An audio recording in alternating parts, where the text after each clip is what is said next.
que abramos nuestras Biblias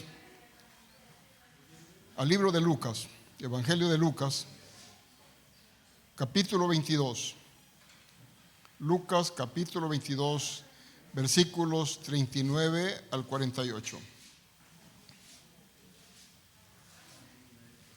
Dice así la palabra del Señor: y saliendo, se fue, como solía, al monte de los olivos, y sus discípulos también le siguieron. Cuando llegó a aquel lugar, les dijo: orad que no entréis en tentación. Y él se apartó de ellos a distancia como de un tiro de piedra, y puesto de rodillas, oró así, diciendo: Padre, si quieres, pasa de mí esta copa, pero no se haga mi voluntad sino la tuya. Y se le apareció un ángel del cielo para fortalecerle, y estando en agonía oraba más intensamente, y era su sudor como grandes gotas de sangre que caían hasta la tierra. Y cuando se levantó de la oración, vino a sus discípulos, los halló durmiendo a causa de la tristeza, y le dijo: ¿por qué dormís? Levantaos y orad, para que no entristezcáis, para que no entréis en tentación. Y mientras que él aún hablaba, se presentó una turba, y el que se llamaba Judas, uno de los 12 discípulos, iba al frente de ellos, y se le acercó a Jesús para besarle. Entonces Jesús le dijo: Judas, con un beso me entregas al Hijo del Hombre. Bendito Dios y Padre nuestro, te doy gracias esta mañana, Señor, porque este grupo de tus hijos estamos reunidos primero para alabar, glorificar, bendecir tu precioso nombre. Para reconocer, Señor, que separados de ti nada somos. Y reconocer y agradecerte por ese sacrificio que hiciste en la cruz del Calvario. Cuando recordamos, Señor, esos momentos de tragedia, cuando caminaste hacia la cruz del Calvario, fuiste escupido, fuiste humillado, fuiste golpeado, Señor, lacerado con aquellos látigos que expusieron tu carne. Señor, y es una tragedia que nosotros conozcamos la historia y no nos conmovamos. Yo creo, Señor, que al recordar la Semana Santa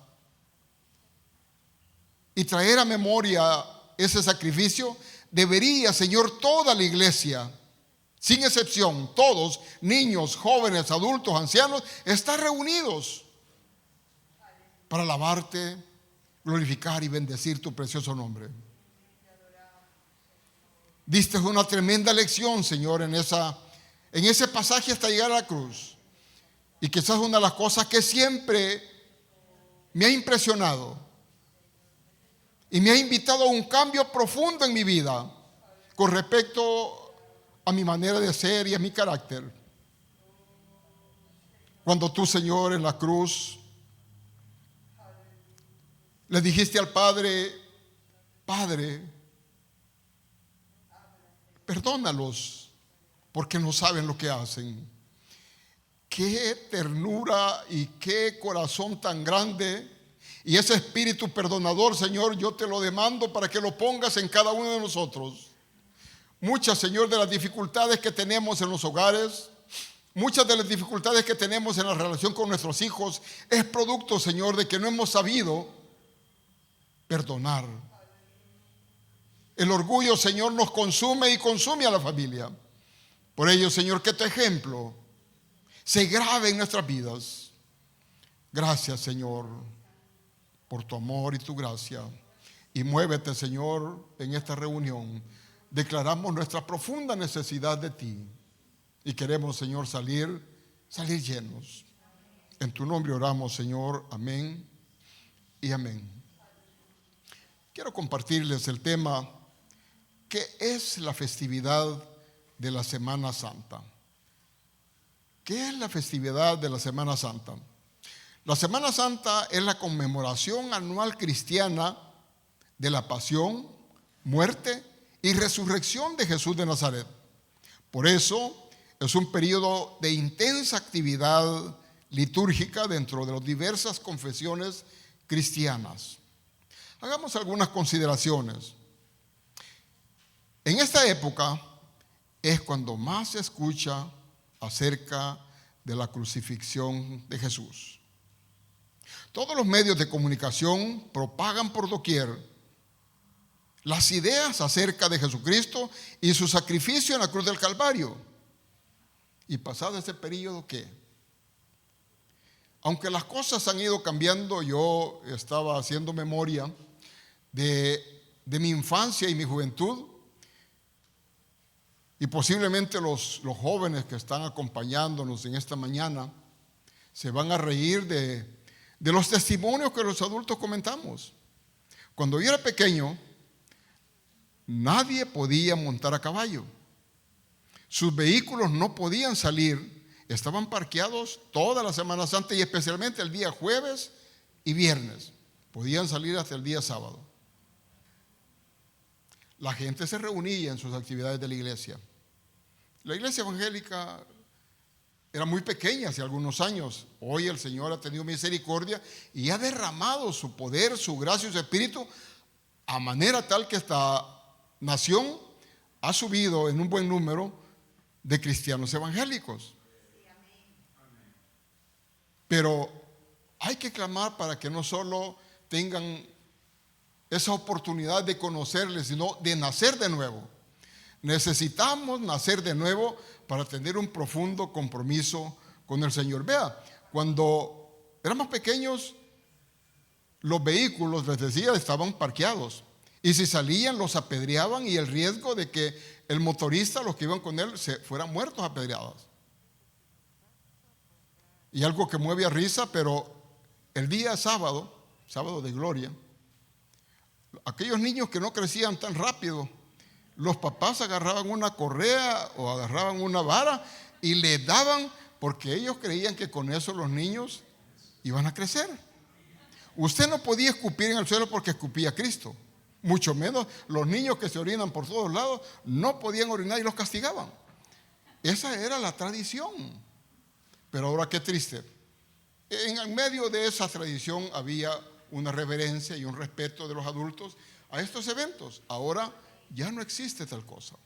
Y esto es triste porque esto amenaza también los principios y valores de los cristianos. Vean ustedes, la televisión se prepara para estos tiempos para presentar las mejores películas que se refieren a la pasión, muerte y resurrección de Jesús. Y yo recuerdo pequeño que no había mucha televisión, pero sí radio.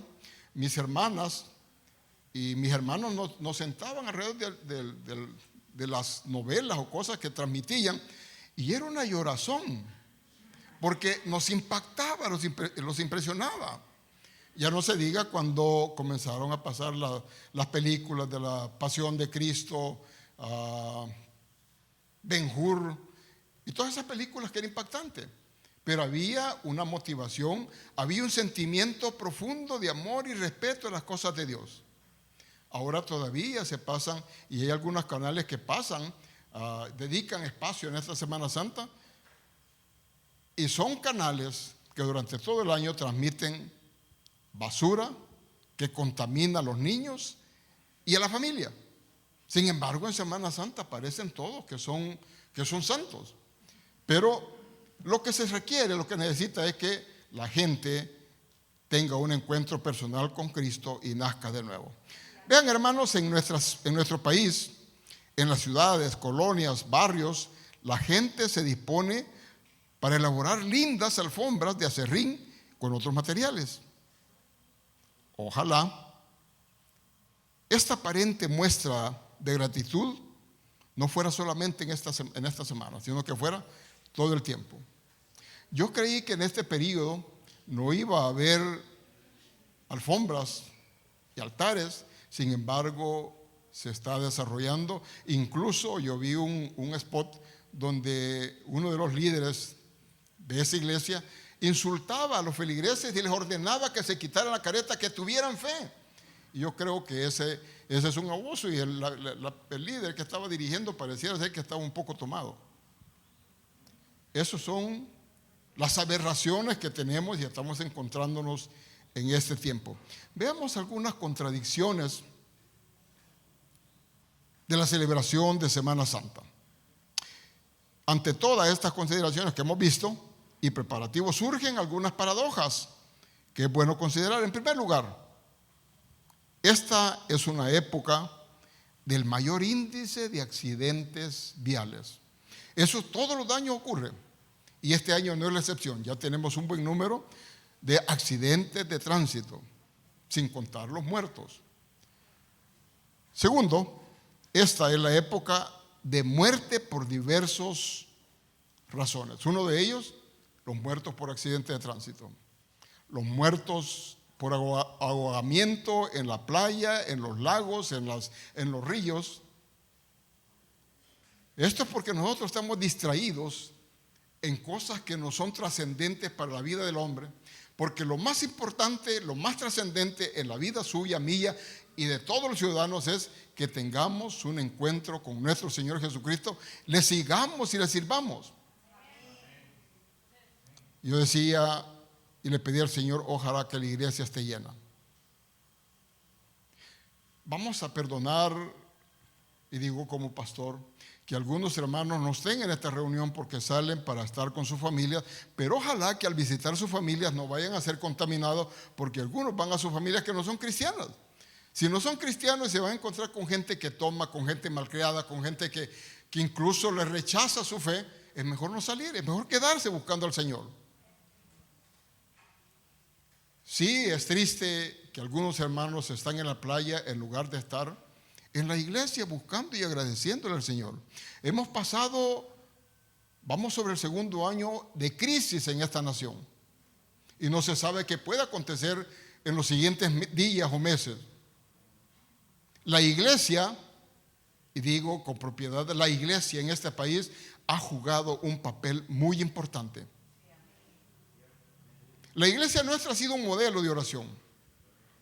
Estamos orando, dirigidos por nuestro pastor, desde que nos limitaron a reunirnos. Se expresó una ansiedad casi acompañado de angustia, porque ¿dónde están los hermanos? ¿Cómo están los hermanos? Y esa debe ser la razón de la relación con Cristo. Al reconocer que Cristo murió en la cruz del Calvario, resucitó de entre los muertos y al alzarse a los cielos, dijo que no nos dejaría solos, dejaría el Consolador. Pero parece ser que el Consolador nosotros lo hemos opacado, lo hemos aplacado. Y digo, cuando no venimos a la iglesia, cuando no buscamos al Señor, no le damos importancia a ese compromiso de fe que tenemos con el Señor. Tercero, esta es la época del año en que más se llenan los balnearios. Aún con pandemia nosotros podemos ver las noticias, las playas están saturadas, los balnearios creo que no les han dado libertad a todos los oficiales, pero si abrieran los balnearios estaría a retumbar, pero los ríos sí, allí donde no hay control. Y qué triste. Ustedes pueden ver también los centros comerciales, están abarrotados de gente. Están llenos de gente, expuestos a contaminarse, y no vienen a la iglesia porque es peligroso que se contaminen. Y la iglesia es donde más seguridad pueden tener, porque aquí se ha tomado la decisión de aplicar las medidas dadas por el gobierno. Aquí hay un distanciamiento social de los 2 metros donde no corre ningún riesgo. Sin embargo, no tenemos a toda la congregación en estas festividades. Digo, esta es la época en que se llenan los balnearios. Cuarto, es la época en que más vacías están las iglesias. Frente a esta realidad, uno se pregunta, ¿entenderá realmente la gente lo que significa la Semana Santa? Y habló también a la iglesia.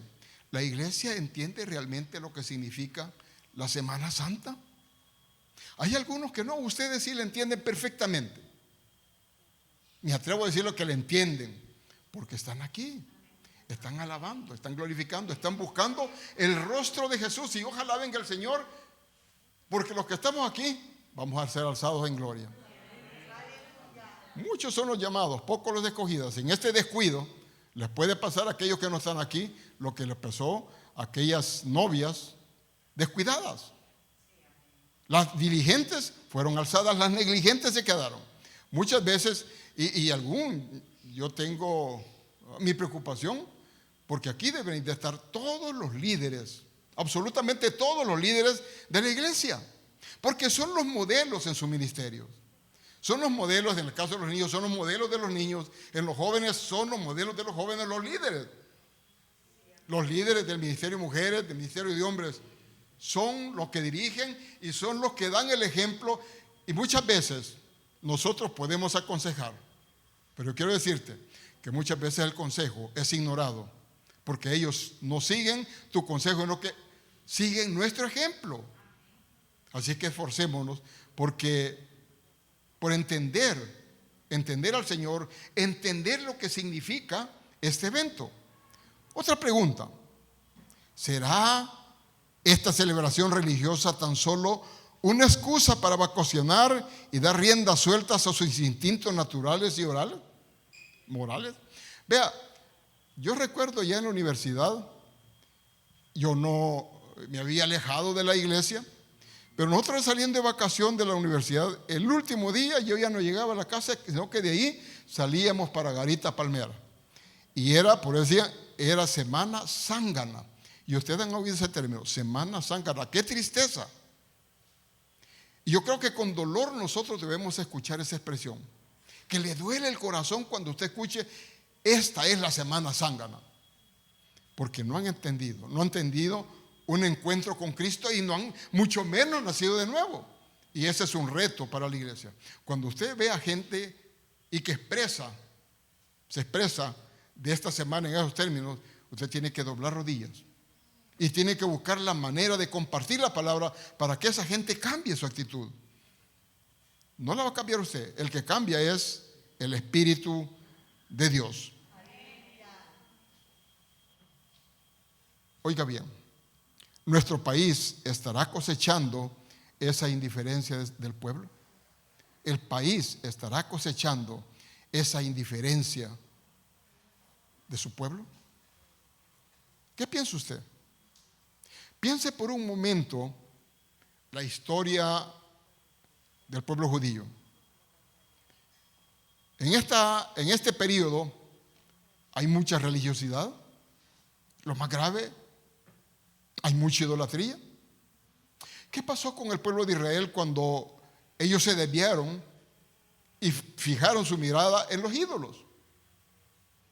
Fueron castigados, fueron sancionados, fueron incluso enviados al exilio a causa de la idolatría. Ahora, repito la pregunta, ¿nuestro país estará cosechando esa indiferencia del pueblo?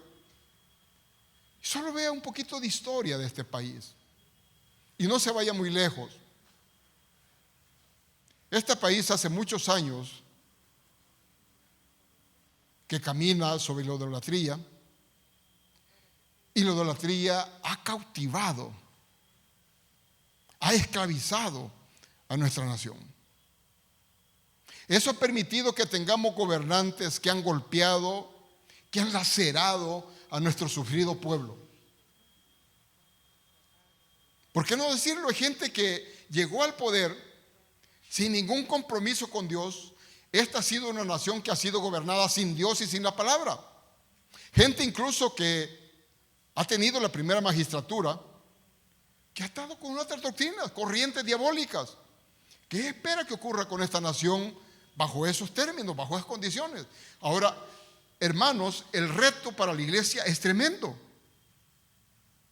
Y yo les invito a que nos sumemos a las actividades de oración de nuestra iglesia.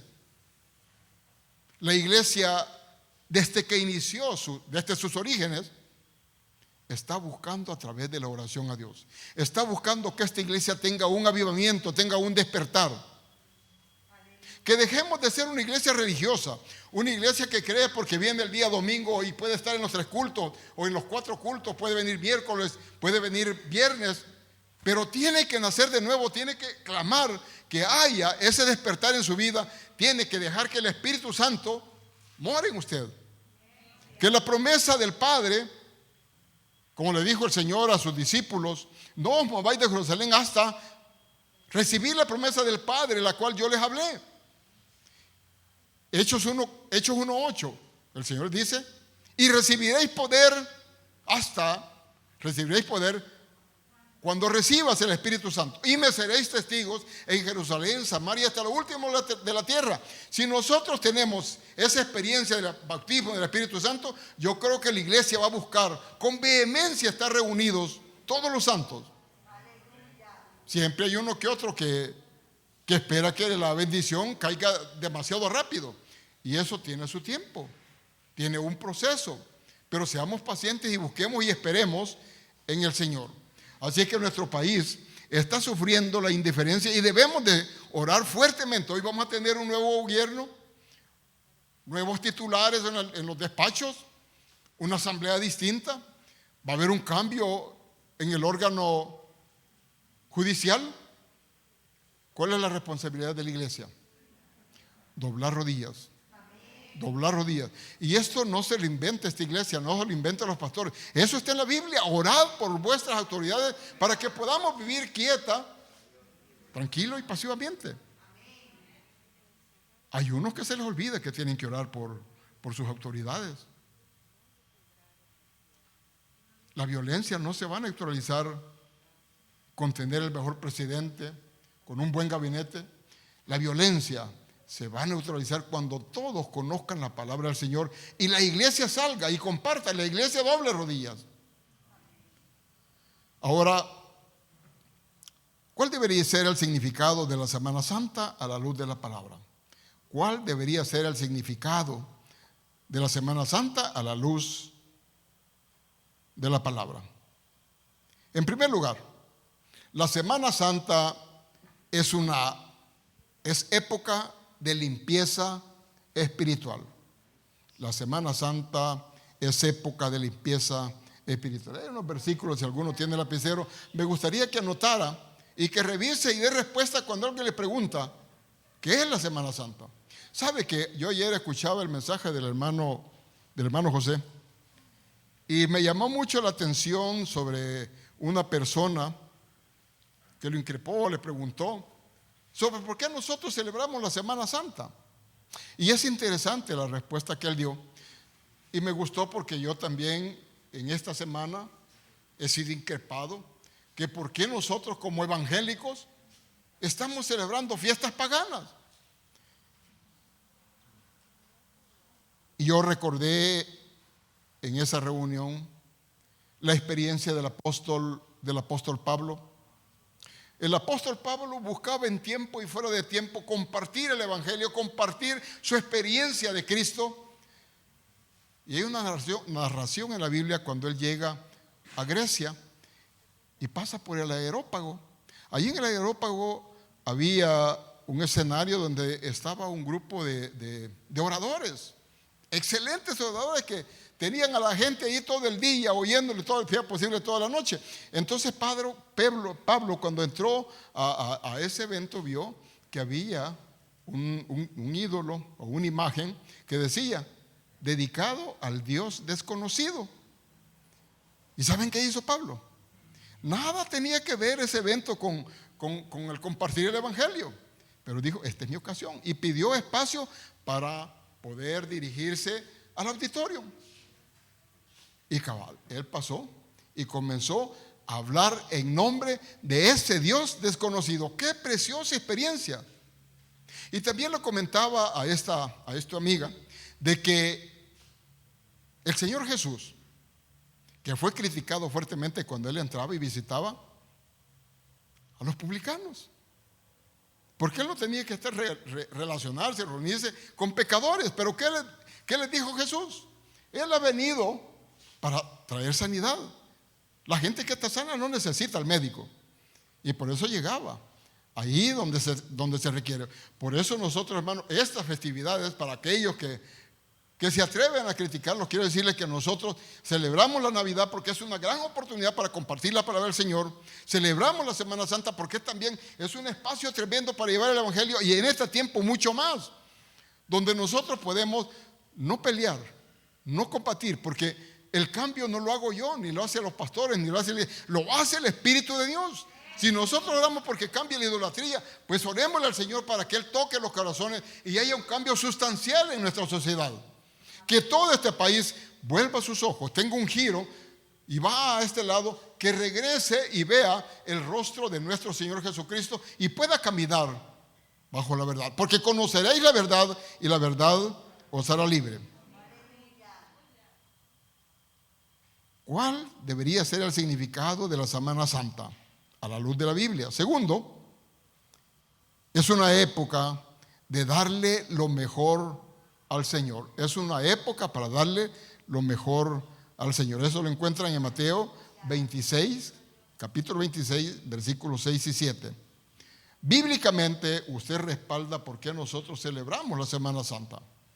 Tercero, es una época de someternos a la voluntad del Eterno, a la voluntad de nuestro Dios. Mateo 26, 39. También esta es una época de revisar nuestra fidelidad a Dios. Mateo 26, 14 y 16. También es una época de servir. Y sexto, es una época de vigilancia espiritual. Me gusta mucho esa porción, ese versículo que le dejó a los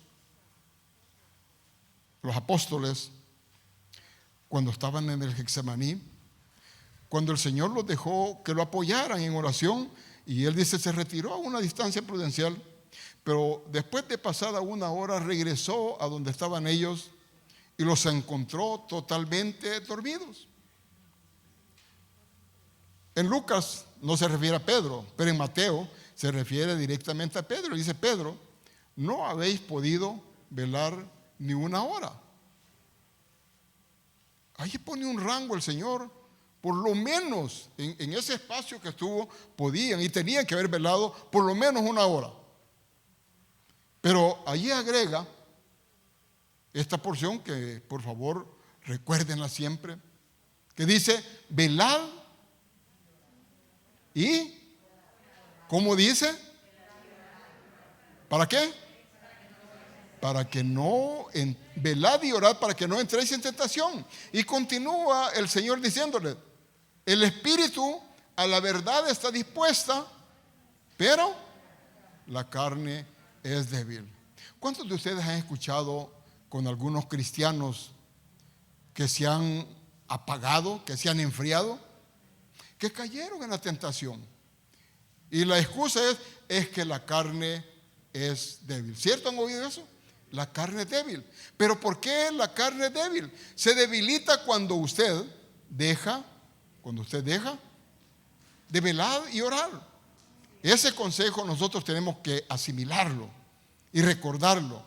Eso es previo al sacrificio de Jesús. Es de los últimos consejos que le dio a sus discípulos y es un consejo que sigue teniendo vigencia para usted y para mí. Dios quiere una iglesia victoriosa, Dios quiere una iglesia poderosa, y esta iglesia y la iglesia universal no va a ser poderosa si no descansa en la oración y en velar.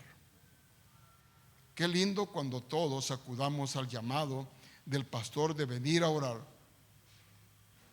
Hay un libro muy lindo que dice, ¿por qué no llega el avivamiento? ¿Por qué no llega el avivamiento? Del actor Ravenhill.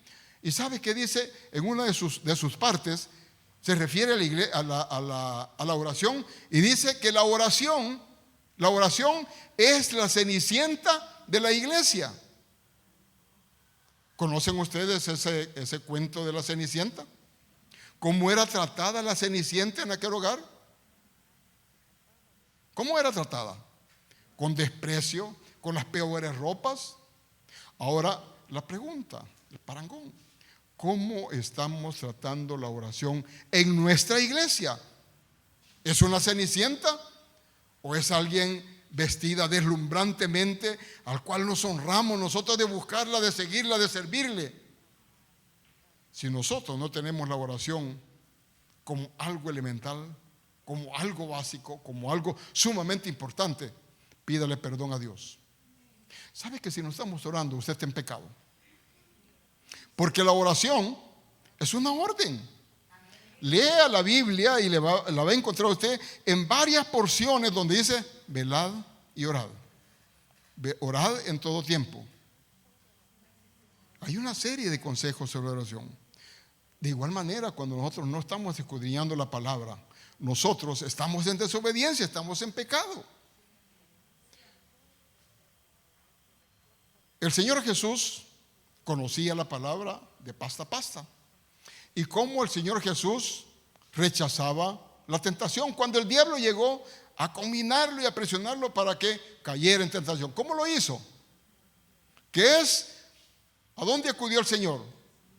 Le dijo, en los 40 días de ayuno y oración, le dijo el Señor a Satanás, escrito está. Otra vez le dijo, escrito está. En todas las tentaciones que Satanás le quiso poner, hizo referencia a la palabra. Ahora, ¿usted conoce la palabra del Señor? ¿Cuántos capítulos está leyendo diariamente? ¿Cuántas promesas usted tiene señaladas y que las puede usar para orar? Generalmente nosotros tenemos conocimiento y usamos el Salmo 23 o el Salmo 91 o el Salmo 203. Pero la Biblia está llena. Y Dios quiere, el Señor Jesús quiere que nosotros seamos fieles leedores de su palabra. Porque cuando nosotros nos abordan conocidos o amigos y nos preguntan sobre partes de la Biblia, nos quedamos sin respuesta. ¿Sabe lo más trágico de la iglesia? Que si llegan los mormones o los testigos de Jehová a su casa y tocan, y ellos son insistentes, llegan y tocan y le comparten un montón de falsedades. Pero usted, como no lee su Biblia, de repente usted comienza a poner atención. Y le gustó y le parece que eso está bien. Un par de días o meses lo vemos a usted con un carterón, ya repartiendo o vendiendo la atalaya o el despertar. ¿Por qué? Porque no nos preparamos, no nos capacitamos. ¿Y sabe para dónde va usted si va con estas sectas? Va directo al infierno. Por eso debe de tener cuidado. Esta iglesia, amado hermano, tiene un ministerio que se llama CCDL, Centro de Capacitación de Discípulos y Líderes. El interés de esta iglesia, el interés de esta unidad es de fundar y fijar la doctrina nuestra.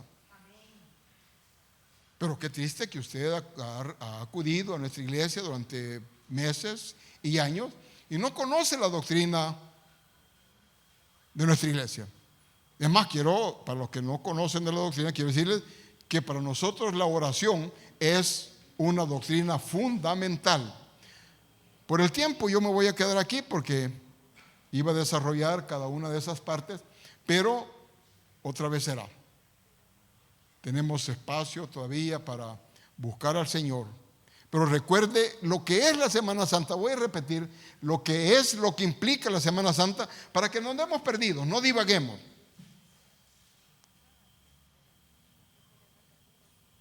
Repito, ¿cuál debería ser el significado de la Semana Santa a la luz de la palabra? Cerramos aquí y dice, primero, la limpieza espiritual. Segundo, época de darle lo mejor al Señor. Piense bien, ¿qué es lo que le está dando usted al Señor? ¿Qué le está dando? Aún estando aquí, hay mucho más que darle al Señor. Esta es época para someternos a su voluntad. Y es época de revisar nuestra fidelidad con el Señor. Época de servir. Póngase de pie, vamos a darle gracias a Dios por estos momentos de enseñanza.